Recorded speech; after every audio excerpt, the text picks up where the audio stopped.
Good morning, everyone. Let's start the session. It's my pleasure to introduce Tom, who joined Founders Pledge in 2021 as applied researcher. Tom is a recent graduate from the University of Warwick, where he studied philosophy, economics, and politics. During his time at the university, he actively involved in the effective altruism university group, which he sparked his interest in research related to long-termist courses. Following this, his graduation in July 2021, Tom interned with Rethink Priorities, where he honed his research skills in various areas. And a part of his passion for effective altruism, Tom also enjoys engaging in philosophy discussions, exploring maps, and spending time with his fill-in friends. Let's give Tom a warm welcome.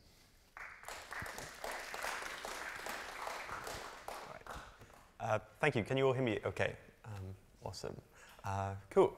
So this talk is going to be a little bit about air pollution and whether or not effective altruists like ourselves should work on the problem or donate to charities working on the problem or take various similar actions. If you were actually in the previous talk, this may have some overlap about indoor air pollution. Today I'm going to talk more about like outdoor, but maybe I should just give some more context. So we're going to talk about like this idea of a triple challenge that we face between working on air pollution, reducing climate change, and tackling energy poverty. Then I'll talk about some of the key areas that we might be interested in. So how important is air pollution as a cause? How tractable and how neglected is it? In regards to tractability, I'll talk about this idea of impact multipliers. So ways in which one can systematically increase their impacts within a given cause area, like air pollution. And then recapping all of that, I'll conclude by saying what I think tentatively we might want to think about working on air pollution or not.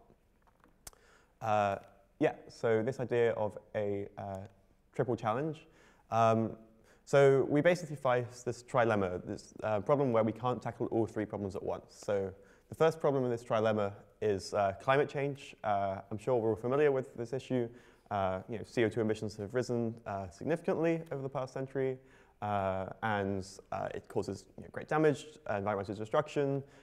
Is also indirectly potentially a risk factor for many other issues. We expect it to potentially get worse without mitigating action. That's like the first key challenge. The second is air pollution, which I'll cover. So right now, approximately 7 million people die every year from air pollution through various diseases and problems. I'll talk more about that, but that's one that's happening right now, irrespective of the potential impacts of climate change in future. And then the final challenge we face is energy poverty. Right now, there are many, many people around the world who don't have access to good energy sources. And there is very strong correlation, as we can see here, between access to energy and human development, global GDP, and as a result, it makes it very challenging to tackle both of these issues, all three of these issues at once. For example, if we want to try and tackle climate change and air pollution by reducing energy access, that will inevitably push people back into poverty. If we want to try and improve the circumstances of those least well off and improve energy poverty, that has a potential to increase climate change. There are some interventions that you can take to reduce air pollution that may even increase climate change. So in some sense, we can never really truly tackle all three of these at once, but they're all important in their own right. So at Founders Pledge, we've often focused on climate change as the key of these triple challenges, but we've actually decided more recently to look into air pollution on its own basis, but it often intersects with these other two issues. So very quickly, what is air pollution? Where does it come from? The truth is there is no single source of air pollution. It's actually rather complicated with many, many different sources. So this map here shows, for example, the sources of air pollution vary around the world. So we see in Europe and in Russia, most of the sources come from agriculture, from methane, from similar sources. Whereas in, for example, the United States, it's power generation, it's coal power, it's fossil fuels that are the key source. That's very different, again, from East Asia and India, where actually it's residential sources. So people who have cook stoves in their homes, which often fill up both inside their own homes and along the streets. The streets get very polluted by wood-burning stoves, for example, which again is very different from for example, parts of sub-Saharan Africa, where biomass burning is now key. And so that's burning of forests, burning of rainforests. And finally, we also have natural pollution. So just irrespective of the impact of humans, like there are significant amounts of air pollution that just arises naturally. For example, the Sahara Desert. It's actually a key source of air pollution in that region. So what I'm trying to say here is that there is no key individual source that causes this problem. So there's no single silver bullet solution here. There's many, many different interventions just to tackle each of those sources. And each of those sources only makes up a part of the problem. And how bad is that problem? Well, the WHO says that 99% of people live in air that is unsafe. Now, their guideline is this idea of 5 micrograms per meter. Sorry, 5 micrograms per cubic meter, which is like the common metric of air pollution. And so this diagram here shows areas around the world. So all those not colored in white are those where air pollution is considered unsafe. You can see some of the largest sources in India, in China, in Africa as well. But to be honest, this is a problem all around the world. And yeah, most of us probably live in cities where air pollution is considered unsafe. So it really is a global issue. And how bad is that? Well, estimates do definitely vary. It's somewhere between 5 and 10 million. Most sources agree, with around about 7 million a common average. That's 10 times more deaths than from malaria every single year. And 80% of those deaths are in low and middle income countries. To take an example, just in Africa alone, 1.1 million deaths, which now makes air pollution the second biggest risk factor for mortality. That's only beaten by HIV/AIDS. It's bigger than many, many other diseases, which is truly astounding. And the problem is getting worse, especially in Africa, where cities are developing, so air pollution is rising. And also the climate intersection. So one key point to make here is that actually climate change and air pollution are not the same. And actually this is a correlation, for example, between levels of CO2 in cities and levels of PM2.5, so that main measure of air pollution. And there's no very strong correlation here at all. It's actually quite different. So many cities in, for example, the Europe and North America have high levels of CO2 production, but low levels of PM2.5, whereas cities in India and China often have high air pollution levels with relatively less CO2.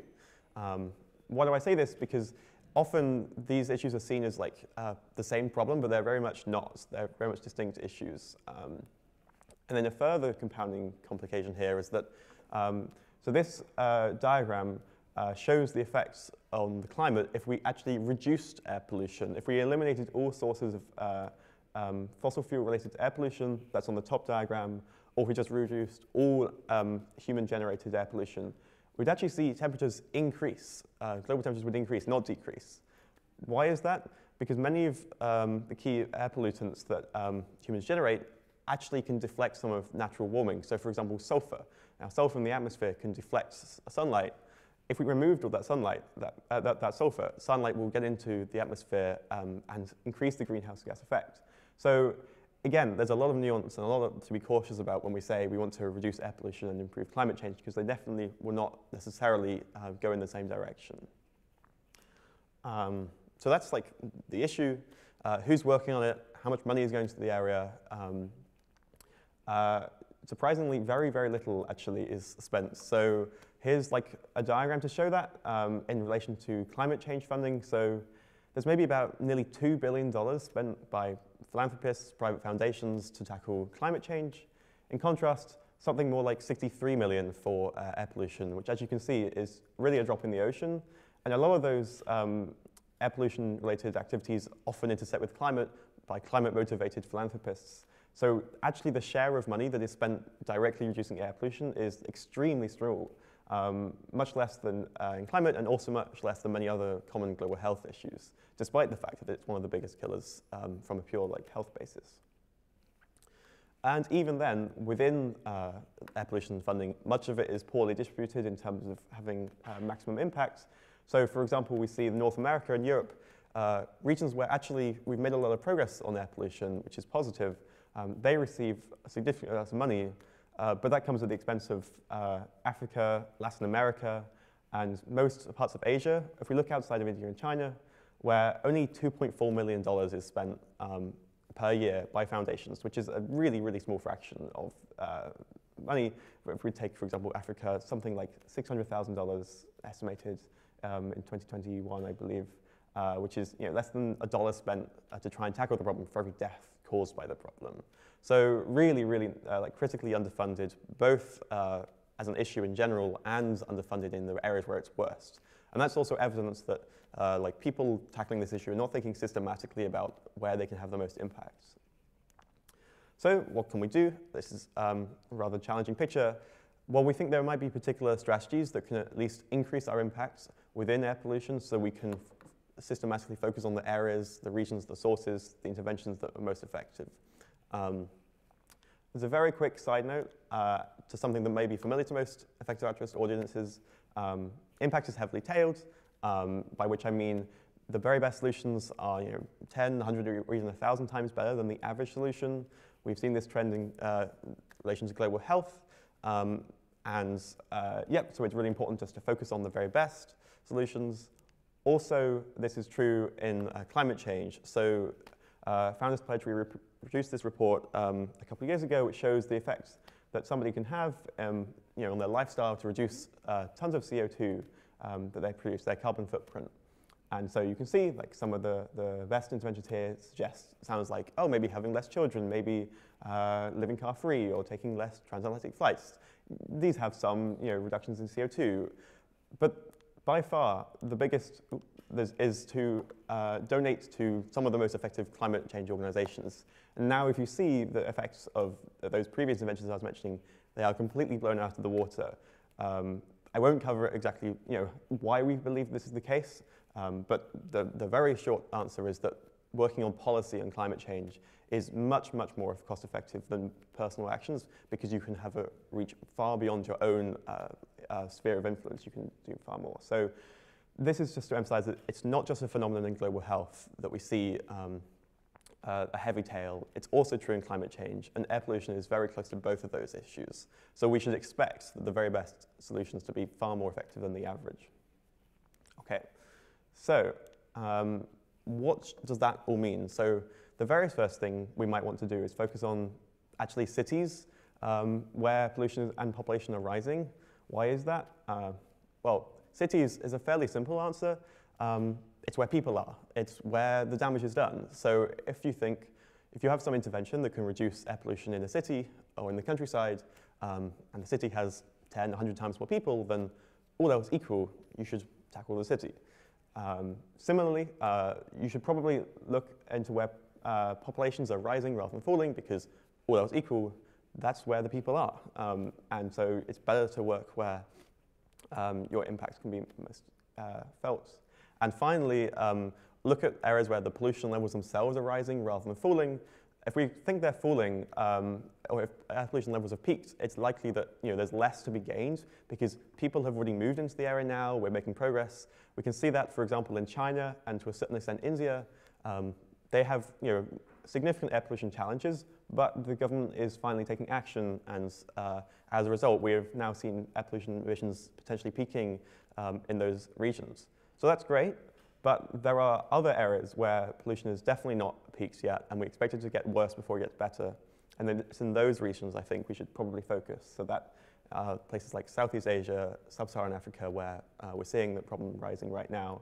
This diagram, which you can see, shows the relationship between air pollution and GDP per capita for a city like London, where we often see this trend that as countries develop, their air pollution levels rise and then fall.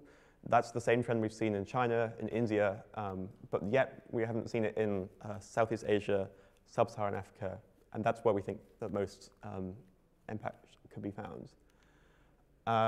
Secondly, a key takeaway is to actually just focus on the largest and also the most neglected sources.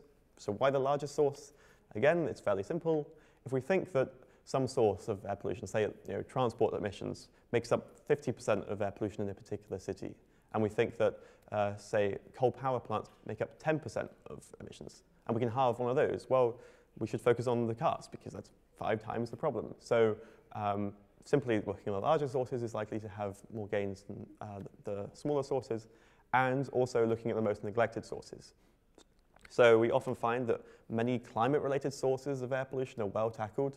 For example, if we think about like coal power, if we think about other energy sources, they clearly have both an air pollution and a CO2 effect, which is why it's great to really work on them, but most of the low-hanging fruit is already being taken by climate philanthropists.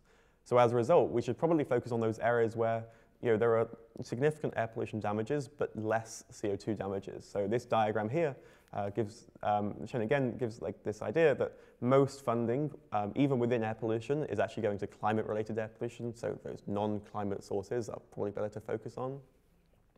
And what are those sources? Well, often biomass burning, the burning of forests, residential sources, so that's people who have, like, for example, cook stoves in their home, wood-burning stoves, and also dust, so just natural sources as well. Like I mentioned the Sahara Desert earlier, like this is actually a really, really large fraction of air pollution in that region, but it's not CO2 emitting, so it receives less attention. And then a third key idea here is to focus on policy rather than directly acting in the area. So there's 2 key reasons you might want to do that. The first is just necessity. It's often governments who are actually in control of air pollution regulations, and so it's hard for a private actor, like a philanthropist, like an individual, to make a difference without working through governments. And the second reason is a leverage factor. So for the amount of money that governments spend on many issues is huge in relation to the amount that foundations and private individuals can. So if you can spend $1 to influence $10 or $100 of government money, that can really have a large effect on the way that that money is spent. And so we then think, okay, so what does it mean to work in policy? Well, there's this often playbook that's been seen in the past where people have noticed that if you start with monitoring air pollution first, raising awareness amongst the public, amongst policymakers, that often precipitates action. So you increase awareness, which increases the likelihood that policy action will be taken. And if that's true, then you will see reductions in air pollution and reduced harms from air pollution. So that's like a common framework we see. So in conclusion, should effective altruists actually work on air pollution? Given all these facts, given like where we might think that impact is most likely to be found, I should caveat this part of the talk is more my tentative takeaways rather than anything more firm, but my rough feeling right now is that running some speculative cost-effectiveness analyses suggests that there are air pollution interventions that could be more cost-effective than, for example, GiveWell's top charities. If we think about the costs to save a life from GiveWell's top charities, potentially the best policy actions in those most priority countries on the most important sources does appear to be potentially better than GiveWell's charities. So that's a very promising sign. However, from further analysis, it becomes much more unclear if that's actually the case robustly, looking for particular charities, because there is just a lot of uncertainty here. We don't know how likely it is that any given organization is going to lead to policy action, and we don't know if that policy action will have a robust long-term effect on air pollution. So without having any kind of risk aversion, we should still be highly uncertain about the effects, which does make it less likely that air pollution interventions, air pollution charities are cost-effective in relation to GiveWell. So that's current thought, but we might need some further research here because there does seem potential for finding really, really potentially cost-effective work, but it does take some time to find those organizations. And then a second sort of tentative takeaway I have is something like, it appears that optimizing to reduce air pollution is likely to be better in terms of total harms reduced compared to reducing CO2. That's very tentative, and the reason I would say that is simply neglect of this. So the amount of action that's taking place right now to reduce climate change is very large in relation to air pollution, and as such, it seems like on the margin, one's impact is likely to be increased from moving from climate to air pollution rather than from air pollution to the climate. But again, this is very tentative because it's hard to model both air pollution and climate. And then a final thought about people who are thinking in particular relation to their careers. It may be highly impactful, as mentioned, but it is very dependent on personal fit, and that's important to stress that, obviously if you are in a position of influence in relation to air pollution policy in those countries I mentioned, if you happen to be in good relations with people who can actually make a difference on this issue, then I think this is like a really, really promising, exciting intervention. But for the, for the generalist person who might be just interested in this casually, it seems potentially better to work on other global health issues than, say, air pollution as of today, whilst we're still figuring things out, but also it might be worth researching this further. So yeah, those are my very tentative takeaways, but of course, I encourage you all to have a look into this closely if it seems of interest and decide what's best for you. And with that, thank you much. Any questions?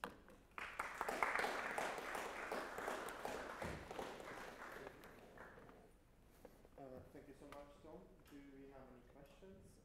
I want to remind that you can type some questions in the app if you go to this live session. Do we have any questions? Yeah, you talked about how as countries develop, or as areas get richer, the air pollution kind of goes up and then goes down. Are there any areas where that's bucking the trend, or where that isn't happening? Because one argument I think is air pollution naturally seems like it would get less of an issue as everywhere develops, or is there anywhere that's not happening? From memory, I can't think of a country where there's clearly not the case that this happens. I think it's the general theory is that this is because in countries tend to industrialize with carbon emitting and pollution emitting sources. Now, it may be the case that if we can take action on climate and air pollution now, then the countries in the future won't have to go through this kind of rise and fall. For example, they might just not need to industrialize, then deindustrialize. They may be able to jump straight to, say, a service-based economy rather than going through this manufacturing stage that countries tend to.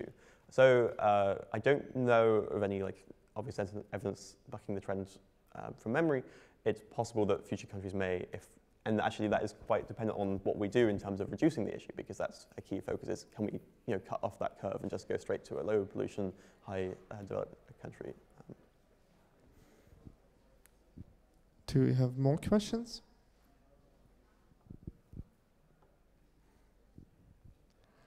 If not, thank you so much, Tom. Oh, whoa, sorry. Hello, I've just got a question. Do you think there's some potential problems associated to almost kicking away the ladder to the global south to industrialize through that manufacturing process and then de-industrializing? Do you see some kind of issues associated to that? Yeah, for sure. Yeah, I think this is something we're very cautious about. I think thinking about that triple challenge I spoke at the beginning about, and how we want to also make sure that people don't suffer from energy poverty and poverty more generally. And one of the key ways we tackle that, I think that's promising in the climate space, is by looking at low carbon, high tech. So for example, reducing emissions from, say, key manufacturing industries, where we can then get those countries to then use those low carbon, high tech industries, and that will spur GDP growth. So you can get manufacturing industry development to occur without incurring the carbon costs that we've seen in developed countries. So thank you so much, Tom, for your presentation. Let's give him a warm applause.